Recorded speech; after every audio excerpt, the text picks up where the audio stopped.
another biggest thing that could happen is you might go and present something, and the very first question that might come to you say, dude, this is bullshit. We have tried it in the past, it would never work. How do you handle such situations?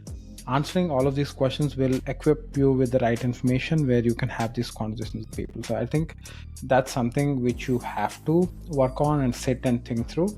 Otherwise, you'll just make a fool out of yourself if you're having if you're not having the right amount of data for you to back your claim saying we want to build this. If you don't build that relationship, or if you don't have that influence with people, those meetings would not go anywhere. Everyone would give like completely different thought process. You'll have to have multiple meetings.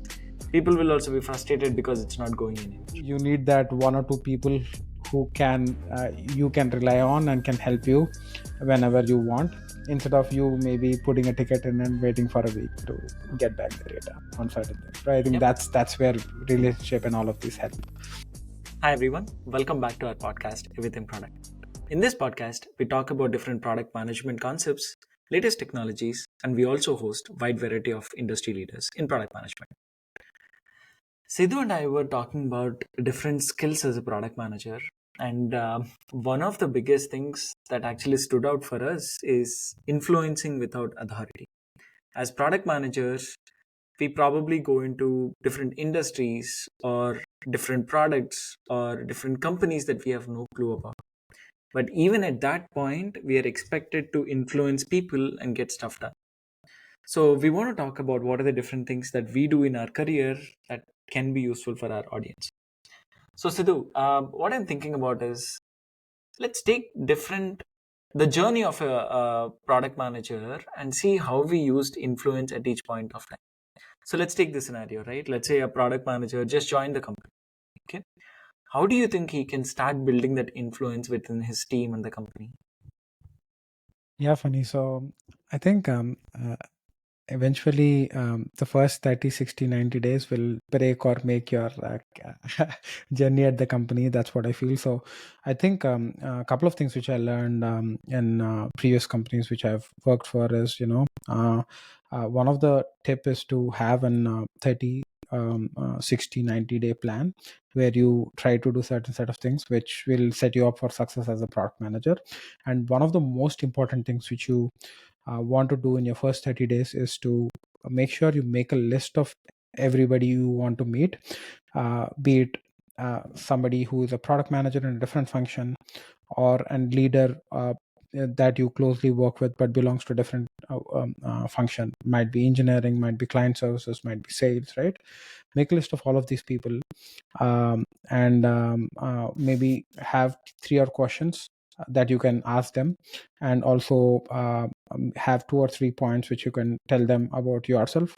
I think this will actually set you up for success and help you build relationships with everybody who you work with, and also you can actually influence without authority. So I think having that initial conversation will help you set that rapport with all of these people, try to understand what they do, their side of things, and also give them a view of what you offer, bring to the table, and what experience are you coming with.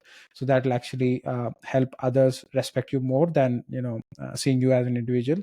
So I think this is a very important ceremony which anybody should do. I would recommend to build that relationship, and it helped me a lot because whenever I used to go into these conversations talking to people, trying to say let's build this feature, just let's maybe agree upon something which we want to do for for this product, I got more years to listen to me while doing this rather than not doing this. So I think this is something that I would recommend anybody to do. Yeah, that is true. And it'll also help you understand who are the right people, right? Because as soon as you go into the company, you might not know that you need to build that team around you because you're a product manager, which means you need people to drive things for you. And the 30, 60, 90-day plan will tell you who those people are, get to know those people, and then work with them. I think one other That's right. thing that also worked for me is having a one-on-one document from day one. Like before you meet a person, just start a one-on-one document. Go with some thought process. Hey, these are the things that I would love to understand from you. Let's say you're meeting an engineering leader. Like what actually worked for them in the past? or you're working with customer support, what are the biggest problems that they are trying to solve at that point? And then let's say you're meeting that person after a couple of months, you still have that conversation documented somewhere so that you can always go back to it, refer, and then go prepared for the next meeting and stuff. Yep. That's right. And sometimes, right, yeah, even if you want to have these introductions in a meeting with full of people, it might not you might not have the time to do that, right? So, and maybe that's and always sometimes when you're in a company which is in firefighting mode, you're always into meetings where you have to have these conversations, and also have these conversations where you are saying, I don't want to build this, I want to build this and all. So it's really good to have that relationship with that other person, so that the person also understands you on from what space are you coming from and what conversations are you having, rather than you blindly jumping into the conversation and contradicting that person, and there's like a lot of emotion involved in that. Yep. Actually, there's a lot of like personal play also that comes into picture here, right? Sometimes people are very strong opinionated. So it's always good to get that buy-in from those people. So having these initial meetings with your team members will help you understand what kind of person each person is. And that way you whenever you have these big conversations and stuff, you can go brainstorm with those people so that you buy in with them the idea first and then go and present it to other people. Actually, I let's think go that deeper into that, right? I also want to do the same. I want to go deeper into that, because a lot of times you are actually pitching to somebody who is like at a skip level, or stakeholders who are very higher, right? And there's also a process, or certain things you do to get to that spot and get to that agreement. And let's maybe discuss that, Fanny. Yeah, I was thinking the same too. Like, at least what I faced in the past. Like, you have an idea, you want to go talk about it, but let's say you have a meeting with 5 6 people. Okay, like a couple of engineering leaders, couple of product leaders. Let's say you have someone from support, etc. If you go and present your idea for the very first time in front of such large audience, I mean, I'm saying 5 6 itself is large because you have big people sitting there, like with big titles. So at that point, you don't want to go there, present it as a new thing. Rather, you should have that people who are backing you up already, so that by the time you go there, everyone is mostly aligned and you can discuss most important questions or one of the some contradicting questions there. And if you don't build that relationship, or if you don't have that influence with people, those meetings would not go anywhere. Everyone would give like completely different thought process. You will have to have multiple meetings. People will also be frustrated because it's not going anywhere. How did you encounter these situations? Yeah, so I think like the first time when I did something this right, I learned it the hard way. So I was like, okay, this was something I'm pitching. This task has to be a complete secret, and I have to surprise people, the crowd, saying that this is an amazing idea. I want to show you guys, and this is what we are trying to build, and all of that. And obviously, it backfired, right? So I know certain things which I learned over the process on doing these many times is, I think the first thing which I always do is, right, whenever I pitch an idea or a product to senior leadership, the first thing I do is to go to my direct manager and show them what I'm trying to do, and also walk them through my talk track. So I think what I feel is, right, like whenever you're presenting certain things to a crowd, you have to understand the pulse of the crowd, because you might be thinking at a product leader level or a product manager level, but when you're looking at executives, C-suite executives and all, they might have a very bigger picture, and they're also looking at a different view of what you are looking at, right? So they might have a very bigger view. So you want to uh, have a messaging that is tuned to what view they're looking at, rather than your narrow view which you're looking at, right? So I think that's something which you want to make sure, or level set with somebody who's higher up, so that because they are more closely working with some whoever you're trying to present to. I think That is that's true. Yeah. one key tip which I try to follow. The second one is always have two or three allies in the group. So these are people who you maybe have a good rapport with, have a good relationship with. Take 5 to 10 minutes of their time, show them what you're trying to do. And I think once you have certain set of people on your side, these people actually come in and support you, right, when there's a actual idea that resonates with them and all of that. So I think that also helped me a lot while doing some of these presentations. And the third is, right, so you want to make sure you talk to a peer of yours and make them be the bad cop and ask you questions which might be silly or doesn't make sense, because I think you want to be prepared for every question that is being asked in these meetings, because sometimes some of these meetings which you go to might have very less focus time. So let's maybe take an example. You're pitching something to your CTO, right? He might have like maybe 10 to 15 minutes of time, right? How do you most effectively use that time to pitch the right information to get an agreement on that project? And product managers end up being in these meetings a lot of times, starting of a quarter, starting of a year, new product, or certain things. Yeah, that's true. Yeah, I also do that.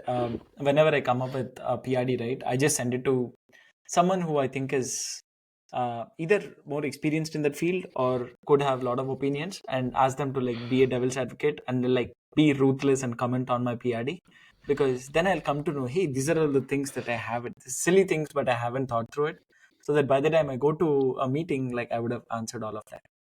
One other thing that also helped me is the bias. Like whenever I go to a team, right, you might be new there, but people might be working on the same team for the last 2 3 years, which means they would have faced some of these situations in the past. So you might think those are straightforward, but in that person's point of view, they're like, dude, we tried this in the past and it never worked. So having those conversations prior to an actual meeting would help you think through some of those scenarios before you actually go and present it. That's right. Sidhu, And let I me think, ask this, right? How do you use data in some of these scenarios? Because sometimes data might be available, so it's good to like put a lot of data and go there. Sometimes the data might not be available. How do you go about like solving that problem? yeah, I think like most of these meetings when we have, right, Funny, so we are either pitching an idea or a product to people, right? So I think like the most, at least the data which I bring in and help me a lot is whenever we are trying to solve this problem, right? I try to do this rapid prototyping, trying to build something together, right? Either it be very low fidelity prototype or something we put in Figma, and I take this to the customers, try to validate what the customers think, maybe two or three iterations of after the feedback from the customers. I think that's when will give us a lot of good data points saying that this is a problem we're trying to solve, and you support that problem with data saying, okay, this is a problem that is being occurring in the lives of the users maybe most frequently, and they care about this at a high level of intensity. You can prove that through some surveys you do or one-on-one interviews you do with the customers, the number of times people talk about these, and also when you look at the user journey, the number of times they come across this pain point could be pointers towards why you're solving this problem. So that at least level sets people that, okay, this is the most important problem we want to solve for. And while coming to the prototypes, that's when you say, okay, we have also built a prototype for this product and shown it to the people, and people basically have given us feedback on this. We have iterated, and this is what the final version of what the people might want or would be willing to pay for. I think giving the data for why we want to build this and also how we want to build this will convince most of the people in the crowd, in my experience. And people might have follow-up questions or might want to look at follow-up data. It's always good to have those discussions, because it's also help you vet the idea from other perspectives and other functions also. So I think once you have all of these things together, I think that's a solid case which you can make. Otherwise, if you don't have all of this data, this is what comes up every ways, right? So if I'm a product person and somebody's who is junior to me comes in and pitches, I would ask the same question, right? Like, why are you even building this? Do you have credible information saying this is the most important thing you want to build? And also, how do you know that the customer wants this? Or did you get any affirmation from the customer saying this is what they want to build? That is What true. about you, Funny? Another thing also I would say here, right, is going back to our relationships. Like, you might not be someone who is well versed with data. Not every product manager is good with like knowing the exact tables, knowing the exact fields, because over a period of time you might be working like a lot of different things and you might not be able to like exactly remember stuff. I mean, if you're able to like store everything, come back to it, that's good. Relationships play a lot of role here, right? Let's say you're working on a PRD, you can work with your analytics team to say, hey, I'm working on this one, I need some data from you. Or go to engineering team and say, hey, give me some data on this so that I can come to a conclusion whether this is useful for the team or not. Same with support. Like, you might be able to go to support team at that point of time and tell that, hey, can you give me support ticket examples where this situation happened in the past? So data is very powerful tool, but in order for product managers to get that data, relationships play a very key role, because all of this information stays in like minds of different people within the team. That's absolutely true, Fanny. So because you know, a lot of times you try to get this data, maybe putting a ticket in your sprint and all of that time, but that's not the scenario always, right? So you have a meeting maybe in a day where you are presenting to senior leadership and you want a lot of data points, or maybe while going through the talk track, you kind of find out I want some data from sales or some from data science, right? So you need that one or two people who can you can rely on and can help you whenever you want, instead of you maybe putting a ticket in and waiting for a week to get back the data on certain things, right? I think Yep. that's where relationship and all of these help. One more thing I wanted to ask Sidhu. So we are not experts. Okay. We go into different industries, we try to solve different products, we try to solve different problems for the customer. And another biggest thing that could happen is you might go and present something, and the very first question that might come to you is, say, dude, this is bullshit. We have tried it in the past, it would never work. How would you handle such situation? Because that resistance is really needed for us to actually understand the point of view, take the difficult conversations, and then go with that. How do you handle such situations?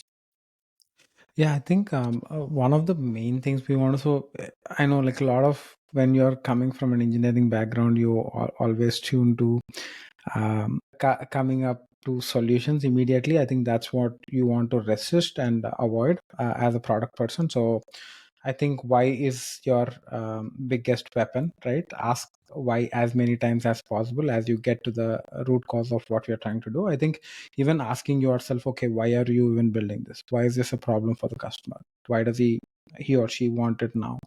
And will the person be willing to pay for this, right? Is it solving an actual problem or not? I think answering all of these questions will equip you with the right information where you can have these conversations with people. So I think that's something which you have to work on and sit and think through. Otherwise you'll just make a fool out of yourself if you are having if you're not having the right amount of data for you to back your claim saying we want to build this or not.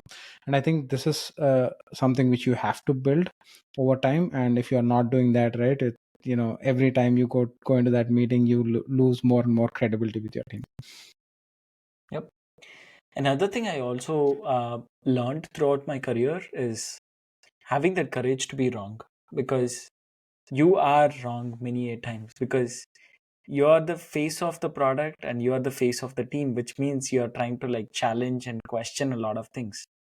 At that time you are wrong a lot of times, so you should be okay to be wrong and still have that continued conversation to learn.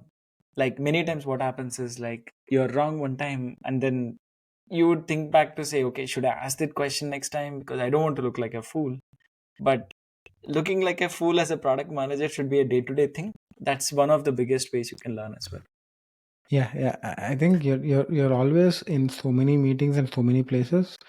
I think humanly it's impossible to get deep and know everything and anything of where you are at, right? I think that's where I know, even if you are, maybe if you are in a meeting and this was discussed, but you want to learn more because you have to take a very critical decision, it's okay to stop and say, okay, can you explain me this? I was not following before, or can you maybe educate me about what this is and why we're trying to do this?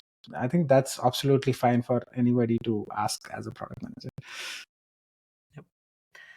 Another thing I will also think about is being a good listener, Sidhu, because I face that with my team too a lot because I work on a platform team, which is not simple. Like you have a lot of newer things that are thrown at you as you continually learn about the product. So and you have probably a team which has been there for some time, which means they have a lot of knowledge. The more you can learn, especially in your 30, 60, 90-day period, would basically set a lot of your success in the future. So be an extremely good listener to begin with, and then you should continue to do that as you continue to learn about the product. What do you think about that? Yeah, I think listening is an art, right? So a lot of times, even I think I fall trap to this where I'm actually preparing what should I respond with, right, for the question people are asking or the comment which they're making. So I think that actually is taking my attention away from what the person is saying, so, which is very very important. You want to understand what the people are saying and also read between lines sometimes when you're having this conversation. So I think listening and also reacting appropriately to what people are saying is very very important, and a skill that has to be learned, a superpower, I'd say. That's true. Awesome, Sidhu. I mean, before we close the video, right? I just want to add one last thing. Like influencing without authority is actually giving a lot of power. A lot of people are doing a lot of things that you want to achieve, taking those as their goals throughout the quarter. So one thing I want to call out is being grateful. Like you, even though you're not the manager of that person or you're not someone who's giving their bonuses or increments, etc., the biggest way you can actually create that influence with them is being grateful. Like a simple Slack message to say, hey, thank you so much for your work. Really appreciated your diligent work, making it happen faster, etc., would lighten up that person's day, and then would be more motivated to like help you in the future. Like, what do you think about that? Yeah, absolutely, funny. So I think I also feel that it's, it being a good or bad thing, right? A lot of times, as a product manager, you are at the forefront of where the action happens, and you are actually presenting certain features, launching certain features, and all of that. And a lot of times you take more credit than the work you do, is what I feel, because a lot of times people congratulate you actually listen to all of the appreciation, and you also take hatred, right, when the product fails, but you take a lot of appreciation and all of that. So I think taking that back to the team and also appreciating the right people who have done the work so that the feature is launched at the right time and the product is built at the right time is very very important, because I think that um, uh, uh, improves the morale of the team and also makes them work more and more towards what you're trying to build, and also believe in the shared success rather than somebody's working on it and you're taking all the success. So I think that's very very important for you. That's true. Yep.